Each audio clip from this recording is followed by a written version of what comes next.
Loki episódio 5, um daqueles episódios dos mais importantes desta saga do Deus da Trapaça, traz pra gente praticamente um passeio saboroso por várias e várias referências dos quadrinhos e principalmente pro destino que essa série vai nos levar. Quer saber mais? Fica de olho que a gente vai falar sobre isso agora, depois da abertura.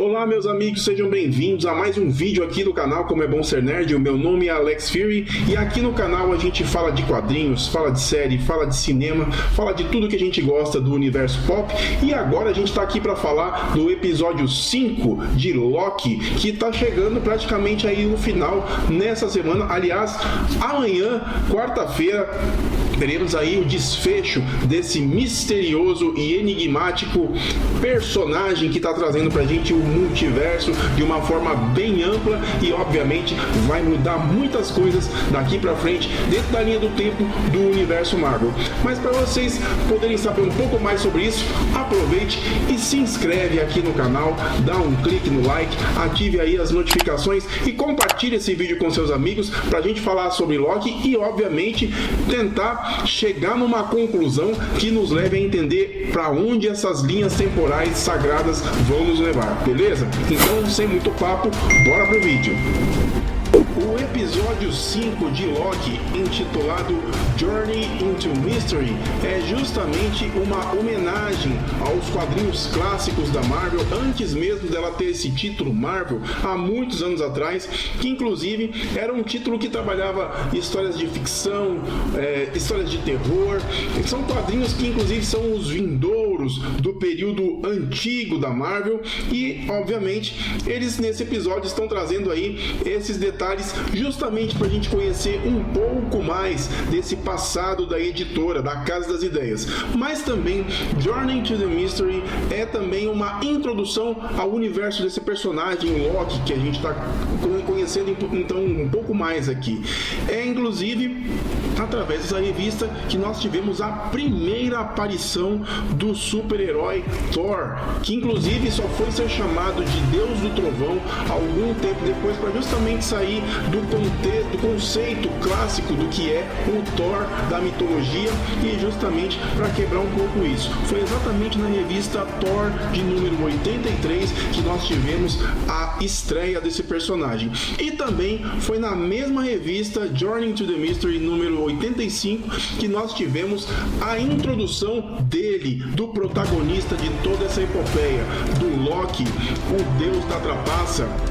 Realmente, sendo um desses episódios cheios de easter eggs, não podia faltar o próximo, que é justamente logo na introdução do episódio, quando nós saímos do universo da TVA e adentramos pro Limbo, um local onde todas as criaturas são resetadas. Resetadas não seria a palavra, mas são podadas, como a gente viu várias vezes nos episódios anteriores. E aqui, nesse local, todo o lixo do multiverso é arremessado e fica para o esquecimento. E engraçado que logo no início a gente percebe um easter egg muito bacana, que é a Torre Stark, que ela tá justamente aqui e junto com ela a gente tem esse detalhe que ao invés de estar escrito Stark, a gente tem escrito Kang. Se vocês estão achando que a forma da palavra lembra o personagem Kang, vocês têm completa razão. Justamente esse nome é dado a Kang Enterprises, né? A Kang Enterprises, ela é, na verdade, uma referência à empresa que comprou a Torre dos Vingadores e que isso acontece justamente na revista Avengers Ultron Forever número 1. E ela apresenta o CEO que comprou essa empresa, que é o Sr. Griffin, que é envolvido com uma espécie de atividade estranha e tudo mais. E a referência não passa apenas de uma dica para poder posicionar a gente que é fã de quadrinhos e justamente dar mais uma saboreada nesse passeio de easter easter eggs que estão trazendo pra gente. E aí chega um easter egg que é hilário, e justamente quem passou os olhos no início do episódio se perguntou exatamente: será que é isso que eu tô vendo mesmo? Um helicóptero amarelo com o nome do Thanos na cauda? Exatamente, é justamente o que vocês viram. O Thanos, exatamente, o Titã Louco, teve uma história em quadrinhos em que ele utilizou um helicóptero para poder fugir de uma certa situação. Nessa mesma história em quadrinhos, o Thanos foi preso pela polícia.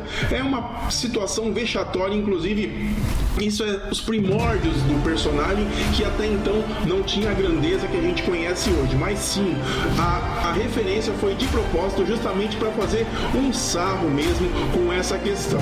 E aqui a gente tem também outra referência, que é um capacete que lembra o capacete do Jaqueta Amarela. Para quem não se recorda, o Jaqueta Amarela foi o arqui-inimigo do Homem-Formiga no primeiro filme, e essa é a armadura clássica. E vocês se lembram que no final do filme, para quem não assistiu, sinto muito, vou soltar um spoiler aqui, o Jaqueta Amarela tem, justamente por conta do Scott Lang, o seu traje danificado, e automaticamente ele é reduzido ao reino quântico depois desse acidente. E então somos levados a uma das referências que agitaram a internet, justamente isso que vocês estão vendo aí. Podem perceber que é o cabo do Mjolnir num terreno praticamente baldio, e junto dele um frasco com as letras T e os números 365. Dentro deles vocês podem ver uma figura saltitante, esverdeada, que é exatamente o que vocês estão pensando. Para quem não assistiu o episódio e não está entendendo nada, é isso que vocês estão vendo mesmo. É um sapo que está dentro desse frasco, e se vocês perceberem essa coloração vermelha atrás dele, é a capa do Deus do Trovão. Exatamente, não estou inventando, isso é fato. É um sapo que tem a aparência do Thor. Por quê?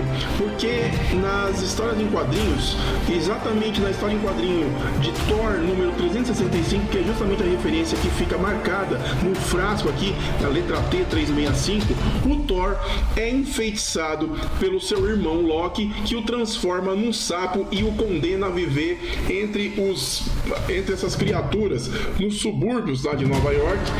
E o Thor se une com todos os sapos da região, justamente para enfrentar ratos que estão assolando ali, como se fosse uma batalha entre gangues. E ali ele consegue, através da sua influência, captivar alguns crocodilos que viviam nos esgotos de Nova York e que se aliam a ele nessa guerra contra os ratos. E obviamente o Thor tenta reaver o Mjolnir nessa aventura, e no momento em que ele tenta reaver, ele ainda é um sapo e não consegue ter aquela energia que ele conhece, mas sendo digno, ele consegue levantar um pouco do cabo do Mjolnir, e automaticamente o poder de Thor é restaurado, só que ele retorna na forma de um sapo tamanho pessoa. É hilário essa história.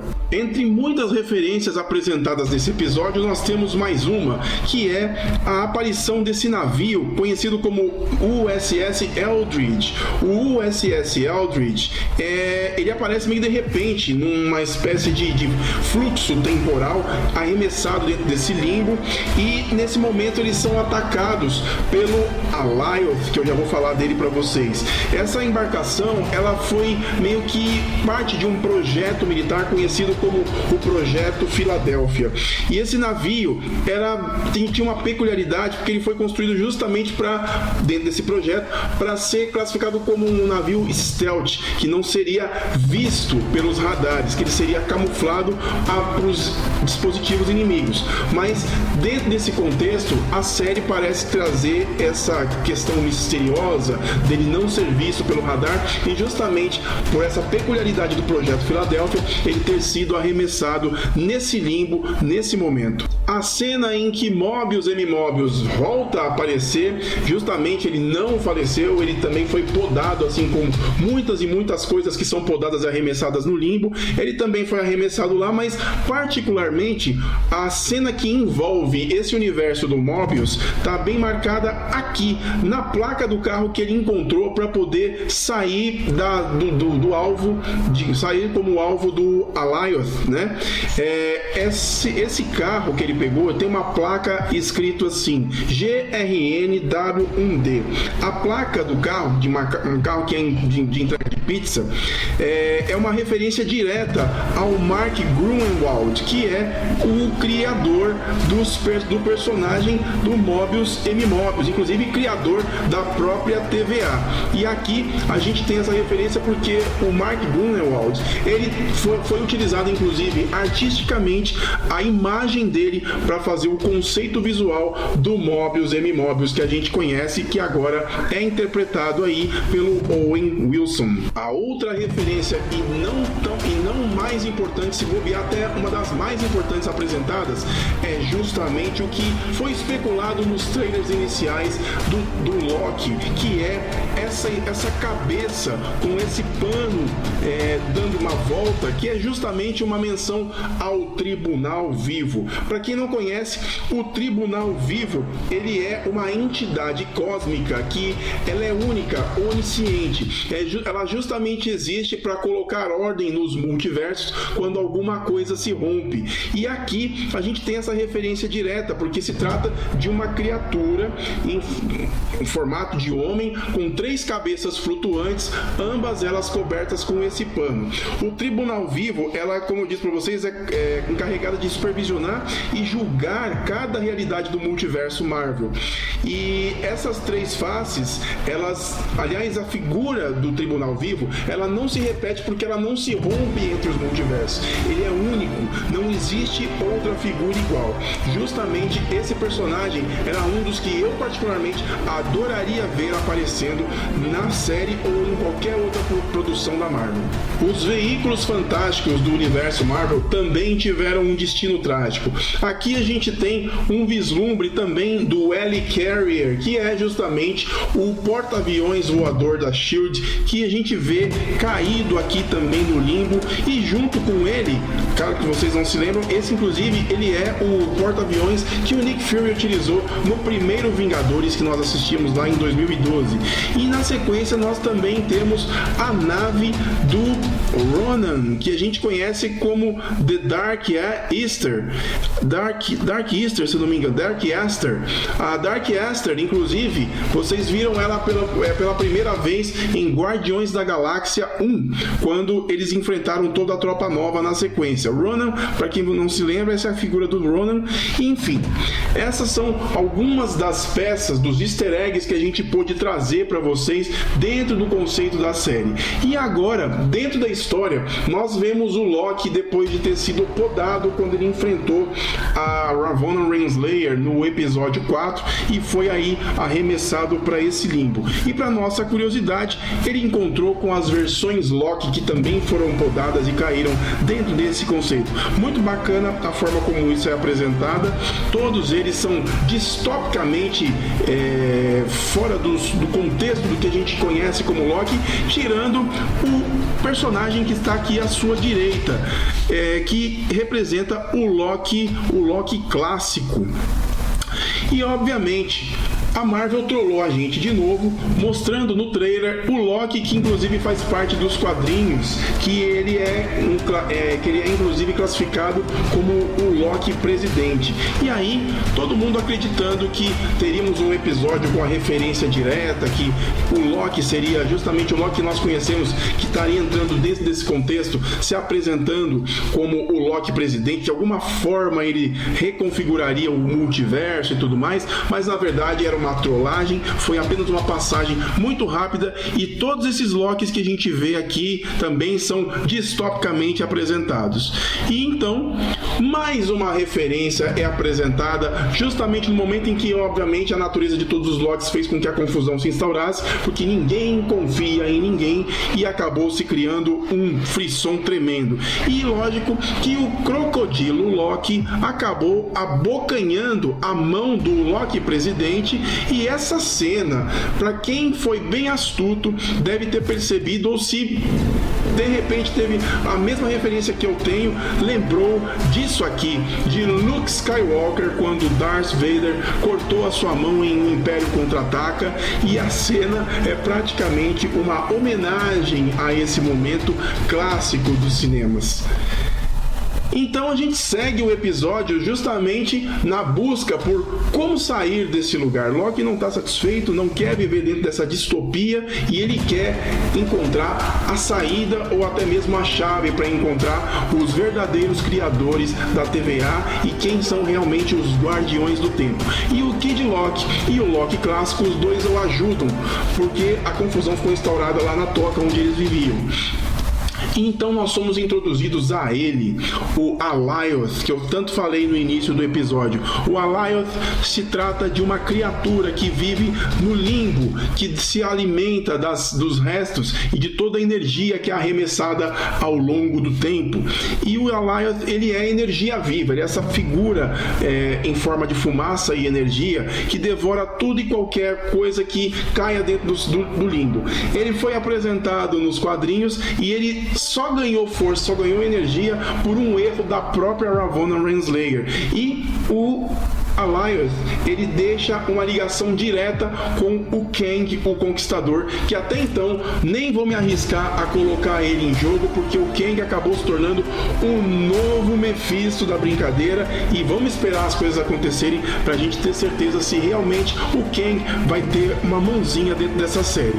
Mas, seguindo adiante, volto a falar do personagem do Loki clássico, que é interpretado pelo ator Richard E. Grant, que ficou muito bem feito. Aliás, eu adoraria ver essa versão do Loki num filme específico dele, porque ele trouxe uma profundidade que talvez até pela adaptação atual não tenhamos tido a oportunidade de entender melhor esse personagem. Aliás, eu queria inclusive conhecer o Thor desse universo. Tá muito cosplayzão, dá pra gente perceber que é uma coisa bem fajuta, mas ainda assim, mesmo dentro dessa distopia, ele convence bastante.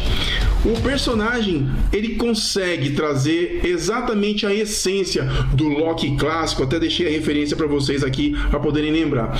E claro, dentro dessas idas e vindas, a Sylvie reencontra com o Loki e os dois planejam uma forma de sair dali. E eles conseguem chegar num entendimento, e além de tudo a gente percebe que a relação dos dois, apesar de serem aparentemente variantes, porque até então a gente não tem essa certeza, eles estão se aproximando. Existe uma ligação muito próxima entre os dois, e isso pode ser um fator preponderante para esse último episódio.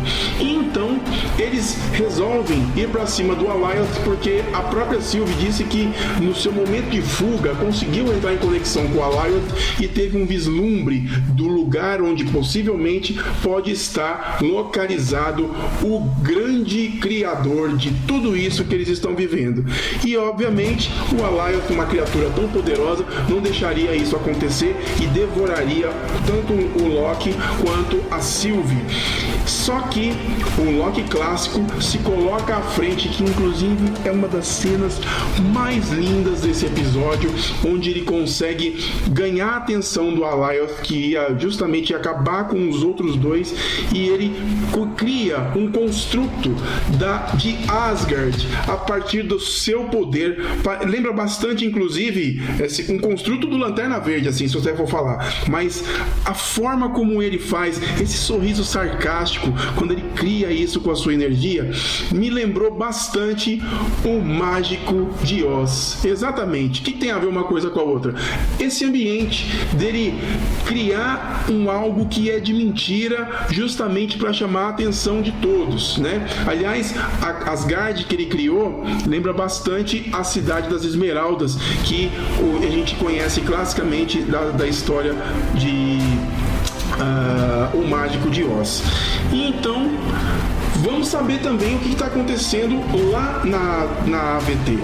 Justamente, nós não tínhamos ainda uma referência de onde estava a agente B15 e nós descobrimos que ela foi presa. Ela estava mantida em cárcere privado justamente pela Ravonna Renslayer, que a todo custo quer saber também qual é a origem da TVA, porque todos esses eventos pelos quais ela passou deixaram ela empolvorosa, justamente para entender o que isso tudo está acontecendo. E existe sim uma inveja, entre aspas, da parte dela por conta da Sylvie ter mais determinação em saber. E como a agente B15 foi a única que teve uma conexão direta, que entendeu que ela também é uma variante, que inclusive teve a oportunidade de lembrar do seu passado através do poder de encantamento da Sylvie, teve segredos revelados. E a partir daqui, ela percebeu que a Ravonna Renslayer, ela também tem o mesmo objetivo que a Sylvie, só que as duas têm motivações completamente diferentes, que é justamente a vantagem que a Sylvie tem para cima da Ravonna, deixando a própria Ravonna muito pistola, que justamente fez com que a Miss Minutes fosse buscar os arquivos que contam um pouco da origem da TVA. E eu duvido que a Miss Minutes vai entregar isso para ela. E aí, enquanto a aventura continua, nós vemos um dos momentos mais lindos, eu particularmente achei um dos momentos mais épicos desse episódio, que é o sacrifício do Loki clássico frente ao Alioth. Nesse momento ele não tem chance, ele tentou manter os construtos em pé, mas a sua energia se esvaiu e obviamente o Alioth devorou ele por inteiro, e a gente fica apenas com essa simbólica imagem do capacete clássico do Loki. E então o nosso Loki, depois de ter recebido de presente do Kid Loki a espada da mitologia nórdica, né, a Leviathan, essa sim é a clássica Leviathan que a gente conversou, inclusive no episódio anterior, que eu inclusive trouxe com a referência que a própria Sylvie também carregava uma espada muito similar. Talvez seja uma outra versão de um outro universo, né, da variante que ela está vivenciando. Enfim, isso é uma pergunta que fica no ar. E então a Sylvie consegue traçar o seu plano e consegue se conectar com o Alioth. E nesse momento, no momento em que eles quase perderiam todas as esperanças e qualquer forma de sair daquela situação, eles conseguem a conexão com o Alioth, fazendo com que aquela energia toda caia e finalmente eles enxerguem, eles têm um vislumbre do que existe para além do Alioth. E ali a gente tem um vislumbre de um castelo que está num ambiente muito parecido com um espaço. A gente não dá para saber se esse castelo é dos Guardiões do Tempo. Eu até arrisco uma teoria aqui, talvez pelo visual do castelo, que inclusive é um personagem, no meu ponto de vista, que pode ser um agente muito próximo de manipulação do tempo, que inclusive ele foi responsável por muita coisa com relação a isso, que é o Doutor Destino do Quarteto Fantástico.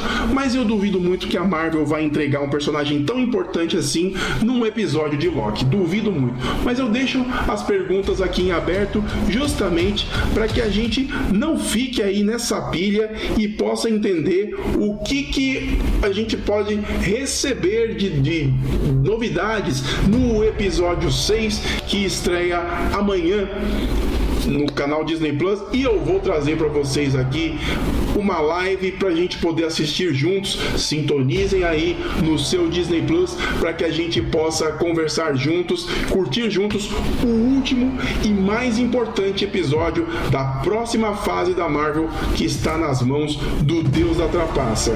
Meus amigos, é isso, eu vou ficando por aqui e olha, não esqueça de se inscrever aqui no canal, dar um clique no like, ative as notificações e comenta aqui embaixo, porque olha, vai bombar, quero ver o que vai acontecer nesse último episódio, beleza? É isso, um grande abraço e até mais no nosso próximo vídeo. Valeu!